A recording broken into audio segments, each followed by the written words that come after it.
Cinema പ്രേമികൾ ആകാംക്ഷയോടെ കാത്തിരിക്കുന്ന ചിത്രമാണ് പാട്രിയറ്റ്. മലയാള സിനിമയിലെ മെഗാസ്റ്റാറുകൾക്ക് പുറമെ കുഞ്ചാക്കോ ബോബനും ഫഹദ് ഫാസിലും ഒക്കെ സിനിമയിലെത്തുന്നുണ്ടെന്നും ഈ സിനിമയുടെ പ്രത്യേകതയാണ്. ഇപ്പോഴത്തെ സിനിമയുടെ പ്രൊമോഷന്റെ ഭാഗമായിട്ടുള്ള ഇന്റർവ്യൂയിലൂടെ മമ്മൂട്ടിയും കുഞ്ചാക്കോ ബോബനും തമ്മിലുള്ള സംഭാഷണമാണ് സോഷ്യൽ മീഡിയയിൽ വൈറലായി മാറുന്നത്. ആൻഡോ ജോസഫ് ഫിലിം കമ്പനി എന്ന യൂട്യൂബ് ചാനൽ നൽകിയ അഭിമുഖത്തിനിടെ സംസാരിച്ച കാര്യങ്ങളാണ് സോഷ്യൽ മീഡിയ ഇപ്പോൾ ഏറ്റെടുത്തിരിക്കുന്നത്. ചിത്രത്തിന്റെ മുഴുവൻ ടീമും പങ്കെടുത്ത അഭിമുഖത്തിൽ കുഞ്ചാക്കോ ബോബനും മമ്മൂട്ടിയെക്കുറിച്ച് പറഞ്ഞ വാക്കുകളാണ് ആരാധകർ ഹൃദയം കീഴടക്കിയത്. ഞാനൊക്കെ സിനിമയിലേക്ക് വരാനുള്ള പ്രധാന കാരണം മമ്മൂക്കയും ലാലേട്ടനും ഒക്കെയാണ്. എൻ്റെ തലമുറ മുതൽ നമ്മൾ കണ്ടുവരുന്ന രണ്ട് പ്രതിഭകളാണ് ഇവർ രണ്ടുപേരും.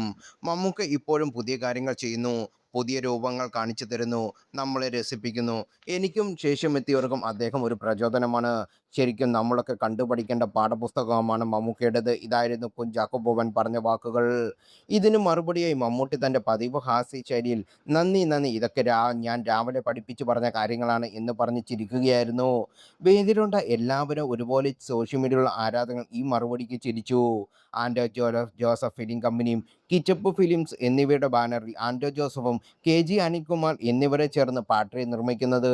മഹേഷ് നാരായണൻ സംവിധാനം ചെയ്യുന്ന പാട്രിയറ്റിൽ നയൻതാര, രേവതി തുടങ്ങിയ വൻ താരനിരയും ഒന്നിക്കുന്നുണ്ട്.